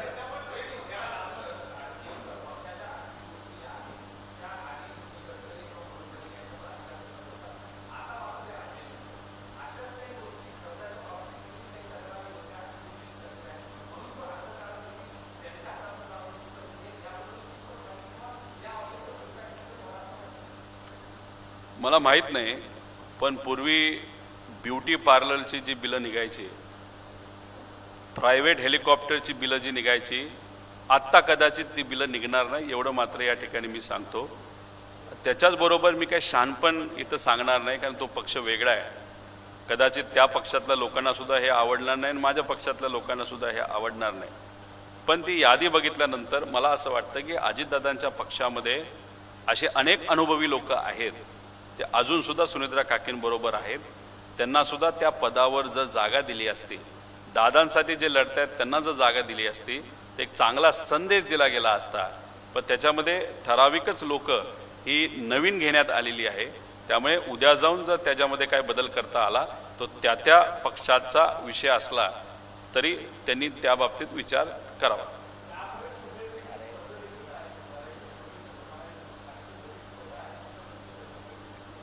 संघटनेमध्ये पद देत असताना नाही तर कार्य करत असताना काही जे जवळचे नेते त्यांना पद देणं फार महत्त्वाचं. आता मी स्वतः जिल्हा परिषदचा सदस्य असताना सत्ता ही तिथं राष्ट्रवादीची होती, तरी मला तिथं पद मिळालं नाही, नाही तर पद दिलं नाही, पद मी मागितलं नाही. जेव्हा महाविकास आघाडीचं सरकार आलं तेव्हा खरं तर महाविकास आघाडी कोणामुळे जमली असेल, बनली असेल तर पवार साहेबांमुळे जमली. तर त्याच्यात उद्धव ठाकरे साहेब, राहुल गांधीजीचा सुद्धा मोठा वाटा होता. पण परिवारातला एक भाग असताना सुद्धा मला कुठलंही तिथं पद मिळालेलं नाही. विरोधात असताना सुद्धा आज एका कमिटीचा प्रमुख मी बनू शकलो असतो, पण नाही, तिथं आपल्याला मित्रपक्षाचं काही गोष्टी बघाव्या लागतात, तिथं आपल्याला ते पद मिळालेलं नाही. तर मी हे अन्याय नाही समजत, पण एक मोठ्या राजकारणाचा नाहीतर एक विचाराच्या राजकारणाचा हा एक भाग आहे. त्यामुळे तिथं जेव्हा पद आपण देतो तेव्हा सगळेच जवळच्या लोकांना देण्यापेक्षा समावेशक पदं दिली असती तर संदेश खूप चांगला आणि महत्त्वाची पदं दिली असती तर संदेश चांगला गेला असता, असं आमचं सगळ्यांचं मत आहे.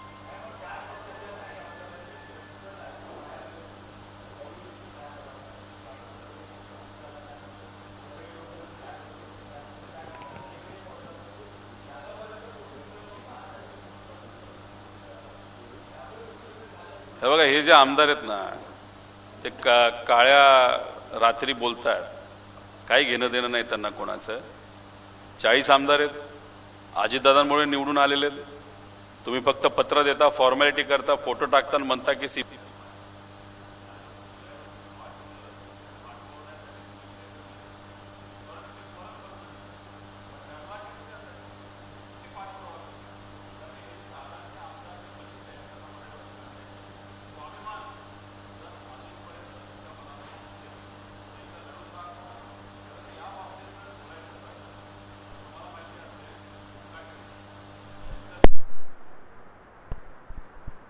त्यांचं मंत्रिपद गेलं.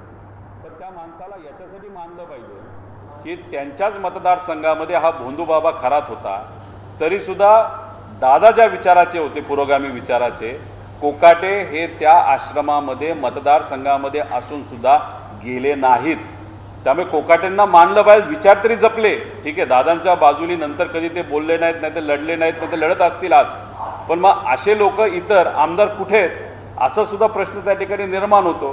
पण आज काय सगळे फक्त एका खोलीमध्ये बोलतात, चर्चा करतात. का उद्या जर ओपनली बोललं तर आम्हाला निधी नाही मिळाला तर आम्ही करायचं काय? त्यामुळे ही गोष्ट बरं नाही असं मला वाटतं. आणि काय काय लोक ते इतकी चुरूचुरू बोलतात. दादांवर जेव्हा एखादा विषय होत होता तेव्हा चुरूचुरू बोलत नव्हते, पण सुनील तटकरेंच्या बाबतीत जर झालं तर लगेच चुरूचुरू जर बोलत असतील तर मग त्यांची लॉयल्टी दादांच्या प्रती आहे का या आत्ताच्या या नेत्याच्या प्रती हे कळत नाही.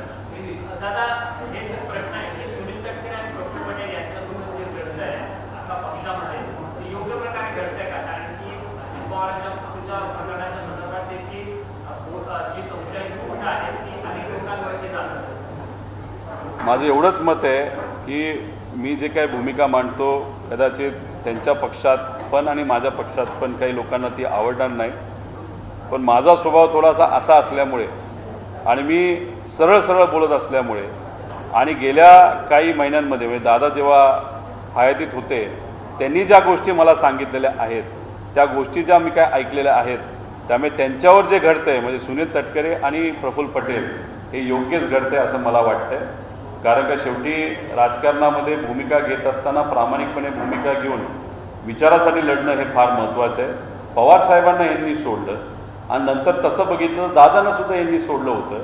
मग अशा लोकांना जे कोणाचेच नाहीत ते थोडी लोकांचे आणि आज काकींचे त्या ठिकाणी राहणार आहेत, नाही तर सरकारचे राहणार आहेत. उद्या भाजपचे पतंग त्या हातामध्ये घेतील, वेळ आली तर ती पतंग सोडून देतील. असे भूमिका बदलणारे, विचाराचे पक्के नसणारे, ज्यांना फक्त अर्थकारण महत्त्वाचं आहे, अशा लोकांवर विश्वास ठेवून राजकारण येत्या काळामध्ये युवांच्या काळामध्ये अशा पद्धतीचं राजकारण हे करता येणार नाही.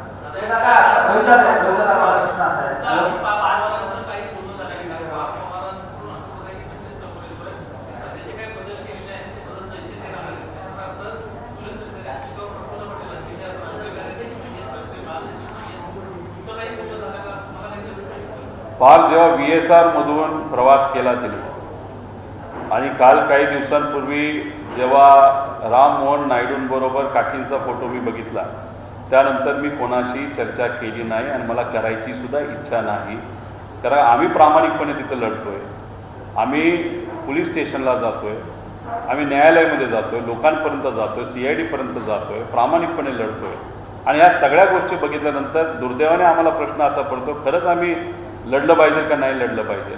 त्यामुळे ह्या सगळ्या घटना घडल्यानंतर मी काय अजून त्यांना बोललेलो नाही. मी तेव्हा बोलेल जेव्हा ही जी अजितदादांची केस आहे ती CBIला या येणाऱ्या 28 तारखेच्या आधी जर सुपूर्त केली जाईल या राज्य सरकारकडनं, मी स्वतः जाईल, सुनित्रा काकींचा सुद्धा सत्कार करेल, CM साहेबांचा सुद्धा करेल, शिंदे साहेबांचा सुद्धा करेल. आणि पार्थ माझा लहान भाऊ असला आणि त्या पक्षाचा आता पदाच्या बाबतीत तो मोठा नेता त्या पक्षामध्ये असला तरी पार्थचं जाऊन सुद्धा मी त्या ठिकाणी सत्कार करेल जर अजितदादांची केस हे CBIकडे येणाऱ्या 28 तारखेच्या आधी त्यांनी पाठवली तर.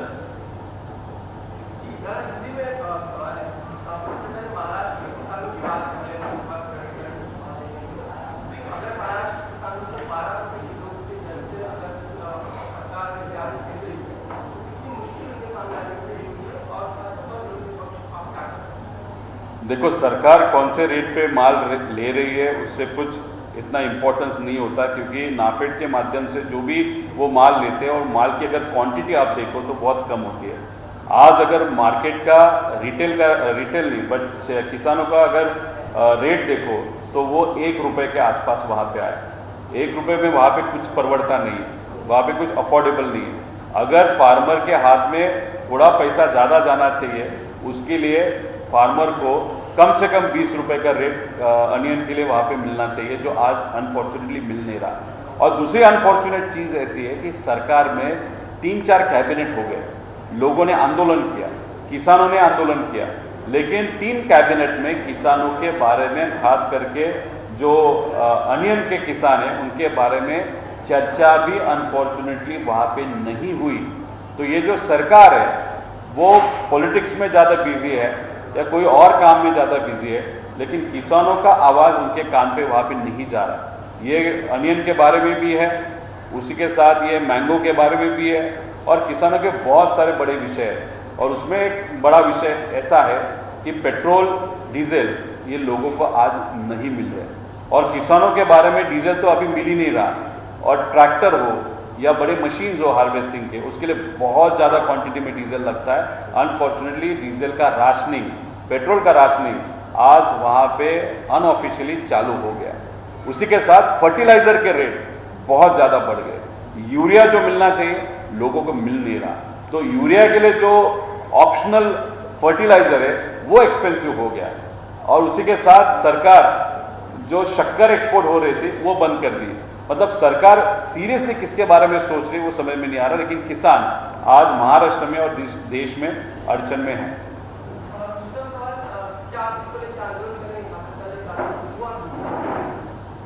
18 मई को नाफेड यहाँ पे नासिक में निफाड में मैं खुद वहाँ पे किसानों के साथ चर्चा करने के लिए जा रहा हूँ। वहाँ पे किसान आने वाले हैं। अभी वहाँ पे लोगों से बात करके आगे जाके ये आंदोलन कितना बड़ा होना चाहिए, रास्ता वहाँ पे रोकेंगे नहीं रोकेंगे, या अधिवेशन पे मोर्चा लेके जाएंगे या कुछ और करेंगे, इस बारे में लोगों को विश्वास में लेके हम वहाँ पे डिसाइड करेंगे। लेकिन 18 तारीख को निफाड में बहुत ज़्यादा तैनात में किसान इकट्ठा आ सकते हैं, ऐसे हम सबको लगता है अनियन के बारे में।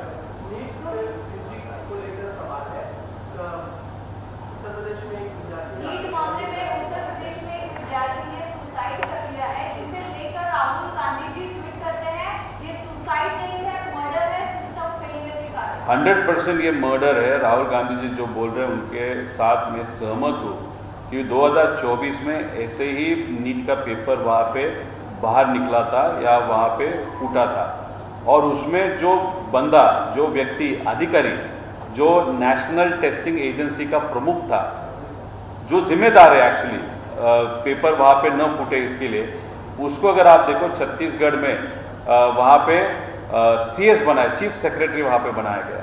अभी 1 साल बाद, 1.5 साल बाद वापस एक बार अगर नीट का पेपर वहाँ पे अगर लीक होता है, और उसमें अगर देखो तो भाजपा के भी कार्यकर्ता इन्वॉल्व है, राजस्थान के, उसके फोटो आपने देखे होंगे, महाराष्ट्र के बहुत सारे लोग वहाँ पे इन्वॉल्व है। और उसी के साथ अभी अगर किसी बच्ची ने वहाँ पे आत्महत्या की होगी तो ये डेफिनेटली मर्डर है, क्योंकि 24 लाख विद्यार्थी इस एग्जाम के लिए बैठते हैं, और इस एग्जाम के लिए बहुत एक्सपेंसिव क्लासेस उनको जाना पड़ता है। 2-2, 3-3 लाख के एक क्लासेस है। वो क्लासेस में जाने के बाद 1 लाख जगह के लिए 24 लाख बच्चे अगर बैठते हैं तो 23 लाख बच्चों को वहाँ पे अपॉर्चुनिटी नहीं मिलने वाला। लेकिन ये जो मेंटल स्ट्रेस है कि कल पेपर है और कल के पेपर के लिए जाना है, तभी लीक हो जाता है, कैंसिल हो जाता है, तो ये मेंटल स्ट्रेस में अगर किसी बच्चे ने वहाँ पे आत्महत्या की होगी तो डेफिनेटली ये सरकार उसके लिए जिम्मेदार है। लेकिन बाकी बच्चों को भी हम विनती करते हैं कि कृपा करें, आप कोई भी उस स्टेप का, उस विषय का मतलब आत्महत्या के बारे में सोचो मत, क्योंकि आपके पालक, आपके पेरेंट्स आप पे निर्भर है।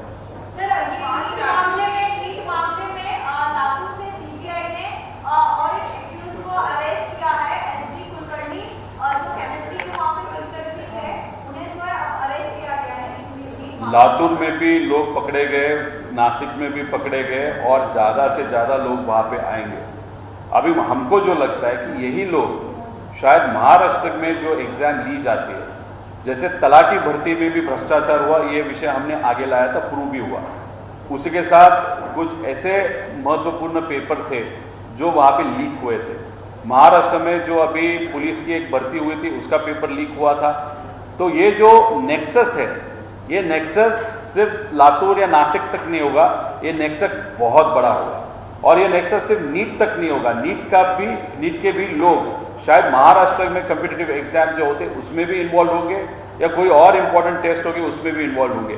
इसलिए CBI को हम विनती करते हैं कि आप सिर्फ नीट के बारे में इन्वेस्टिगेशन मत कीजिएगा, महाराष्ट्र में भी तलाटी भर्ती से लेके जो पुलिस भर्ती तक वहाँ पे भ्रष्टाचार हुआ है, वहाँ पे पेपर लीक हुआ है, इस सब विषय पे ध्यान देते हुए ये पूरी सिस्टम और स्ट्रॉन्ग कैसे की जाए उसके बारे में चर्चा हो।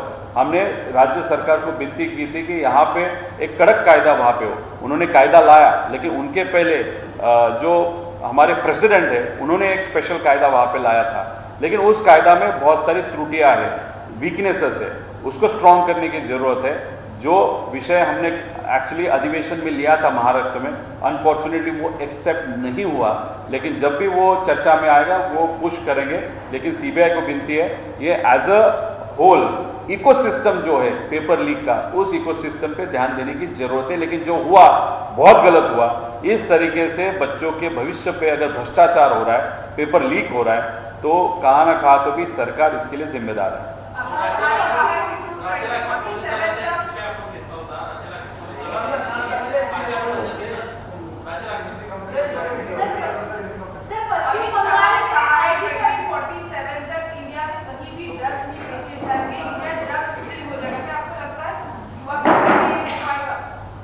देखिएगा, बारामती में एक केस हुआ है, मैं नाम नहीं ले पाऊंगा।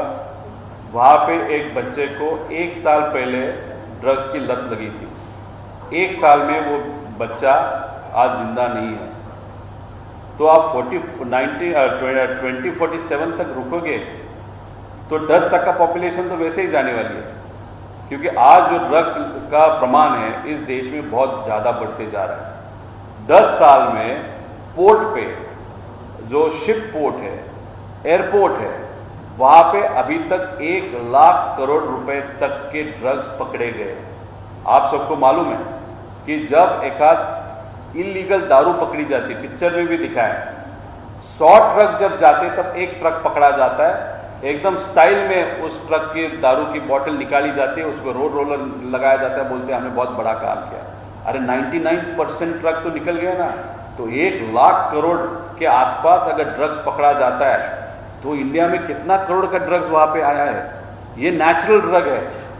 अभी ये केमिकल ड्रग तो कोई और चीज है, जो सांगली में भी थी फैक्ट्री उसकी, शायद बारामती के पास भी थी, पुणे के पास भी थी, वो फैक्ट्री यार सातारा में भी थी। आप सबको तो वो विषय मालूम है। केमिकल ड्रग्स तो अलग है, उसी के साथ 3rd कैटेगरी ड्रग्स है। वो है कि नॉर्मल मेडिकल दुकान में जो मेडिसिन मिलता है हार्ट के लिए, बीपी कम करने के लिए या कोई और चीज़ों के लिए, उसका भी इस्तेमाल अभी ड्रग्स के लिए वहाँ पे किया जा रहा है। वो भी अनफॉर्चुनेट है। इसलिए अमित शाह जी को मुझे बोलना है कि 47 मतलब आज से लेके करीबन 20-25 साल के बाद कोई रहेगा ही नहीं।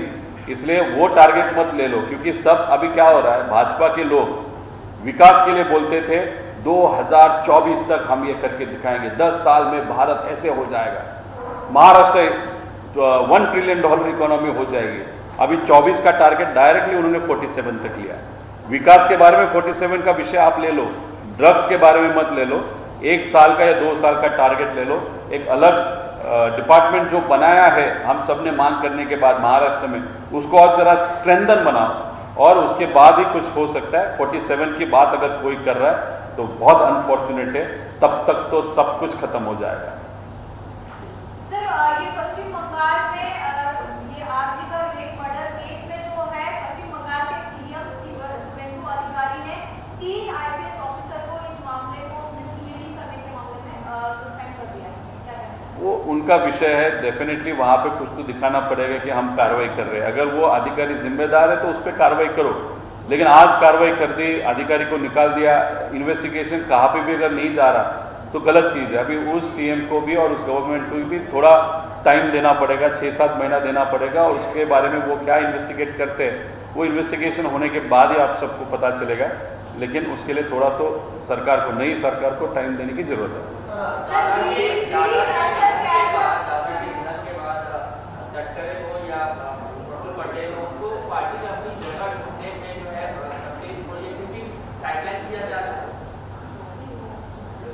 देखो, अभी जो पक्ष के इंपॉर्टेंट पद होते हैं, जिस पद पे वो थे, अभी नई यादी जो हम सब ने मीडिया पे देखी थी, वहाँ पे उनको वो इंपॉर्टेंट पद नहीं दिए गए। अगर सब इंपॉर्टेंट पद अभी डिक्लेयर हो गए तो जो भी दूसरे पद रहे हैं वो बहुत लो लेवल के हैं। तो कहाँ ना कहाँ भी टेक्निकली अगर आप देखो तो इसको डिमोशन कहते हैं या साइडलाइन किया गया ऐसे कहते हैं। तभी उस पक्ष का विषय है, क्यों हुआ, कैसे हुआ, किसके बाद हुआ, वो तो उनका उस पक्ष का विषय, उसके बारे में मैं ज़्यादा बात नहीं कर पाऊँगा।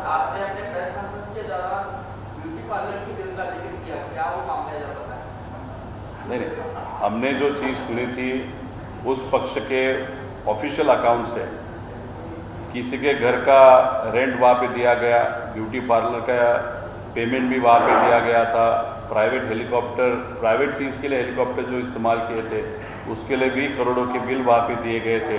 और ये सब चीज़ें दादा को मालूम थी। दादा इसके लिए वहाँ पे बहुत गुस्सा थे। और वही चीज़ जो वहाँ पे हुई थी, शायद अभी जो नए पदाधिकारी वहाँ पे आए हैं और ट्रेजरी जो संभालने वाले हैं वो आगे वो चीज़ नहीं करेंगे, ऐसे हम सबको लगता है।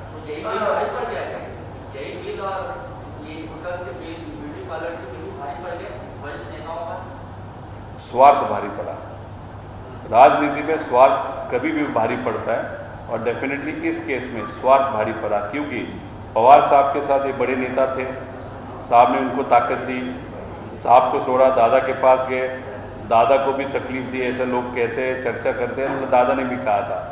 अभी आज दादा जाने के बाद काकी को सपोर्ट करने की ज़रूरत थी, लेकिन वहाँ पे भी कुछ अलग तरीके की राजनीति वहाँ पे की गई। तो उसके बाद फिर इतना स्वार्थ अगर आप सोचोगे तो राजनीति में न्याय कैसे मिल सकता है, ऐसे हम सबको लगता है। जस्टिस ऑफ इंडिया कहते हैं कि देश के जो बेरोजगार युवा है वो कॉर्पोरेट की तरह है। देखो, चीफ जस्टिस की जो पोजीशन है, जो पद है, उसको हम बहुत आदर से देखते हैं।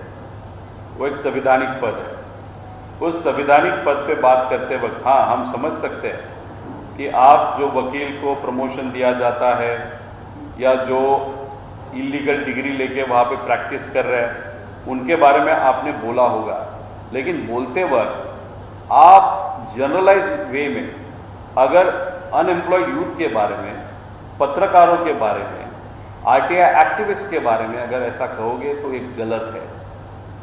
क्योंकि आज ये जो युवा अनएम्प्लॉयड है वो खुद के कारण के लिए नहीं है, वो सरकार या सिस्टम फेल हो गया इसलिए वो अनएम्प्लॉयड है। जो आरटीआई एक्टिविस्ट है, जो गलत चीज़ें आज सरकार में चल रही है वो बाहर निकालने के लिए आरटीआई एक्टिविस्ट वहाँ पे काम करते हैं या पत्रकार वहाँ पे काम करते हैं। तो आप इस तरीके से उनको कॉकरोच बोलना या पैरासाइट बोलना ये उचित नहीं है। वो एक संवैधानिक पद है, उस पद को देखते हुए अगर आप इस तरीके का वहाँ पे स्टेटमेंट देते हो तो वो पद के ऊपर भी वहाँ पे आज आ सकती है, ऐसे हम सबको लगता है। इसलिए ये खंडन करते हैं, गलत स्टेटमेंट था ऐसे हम सबको वहाँ पे लगता है। और इस तरीके से युवाओं के बारे में या पत्रकारों के बारे में या सोशल वर्कर्स के बारे में कोई भी वहाँ पे बात नहीं करनी चाहिए।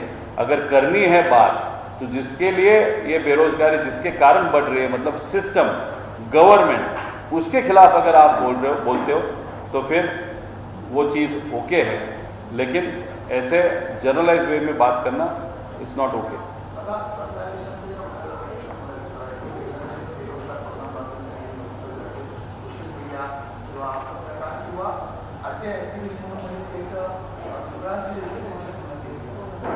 चीफ जस्टिस जे आपल्या देशाचे आहेत त्यांनी काल जे स्टेटमेंट युवांच्या बाबतीत, पत्रकारांच्या बद्दल व आरटीआय ॲक्टिव्हिस्ट बद्दल जे केलं ते खरं तर फारच चुकीचं होतं। त्या गोष्टीचं आम्ही खंडन करतो, निषेध करतो। ते अतिशय महत्त्वाचं संवैधानिक पद आहे। त्या पदावर असणाऱ्या व्यक्तीकडे फार आदराने बघितलं जातं। आम्ही समजू शकतो ते बोलत असताना खोटी डिग्री घेऊन जे वकील होतात त्यांच्याबद्दल ते बोलले, त्याच्याबरोबर काही लोकांचं प्रमोशन तिथं वेगळ्या पद्धतीने केलं जातं त्यांच्याबद्दल ते बोलले असावेत। पण बोलता बोलता तुम्ही जनरल पद्धतीने युवकांवर जी टीका केली, बेरोजगारीवर जी टीका केली, आमच्या पत्रकारांवर आणि सामाजिक आरटीआय कार्यकर्त्यांवर जी टीका केली ती योग्य नाही। कारण का हे जे युवा आहेत आज बेरोजगार काय स्वतःमुळे नाही आहेत, तर सिस्टम कुठेतरी फेल झाली, सरकार कुठेतरी कमी पडलेलं आहे। आणि हे आरटीआय ॲक्टिव्हिस्ट काय असेच हवेत तिथं आरटीआय करतात असं नाही। सरकार जर चुकत असेल तर ती माहिती मिळाली पाहिजे, बाहेर आली पाहिजे। आणि पत्रकार सुद्धा या देशासाठी, नागरिकांसाठी जे महत्त्व आहे त्यांचा ते रोल प्ले करत असतात, त्यांची भूमिका त्या ठिकाणी ते बजावत असतात। आणि असं जर तुम्ही या सर्व लोकांबद्दल बोलत असतात तर या संवैधानिक पदाला ते न शोभणार आहे असं आम्हाला या ठिकाणी वाटतं।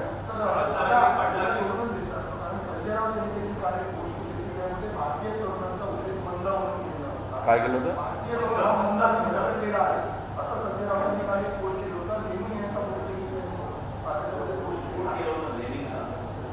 राऊत साहेबांनी स्टेटमेंट करत असताना ते ट्विट करत असताना पूर्ण मी काय ते ट्विट आणि स्टेटमेंट वाचलेलं नाही, पण जो प्रश्न तुम्ही इथं विचारला त्या प्रश्नात तुम्ही असं सांगितलं त्यांनी महाराष्ट्राच्या नाही तर भारताच्या युवकांना मंद असून म्हणलं आहे.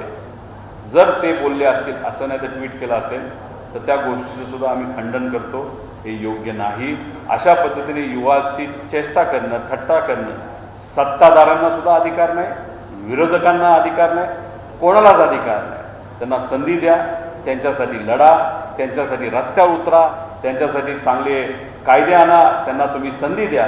आम्ही सगळे ते मान्य करू, पण युवांना अशा पद्धतीने मंद बोलणं नाहीतर ते कुठेतरी कॉक्रोच आहे असं बोलणं हे आपल्याला कोणालाच त्या ठिकाणी शोभणारं नाही.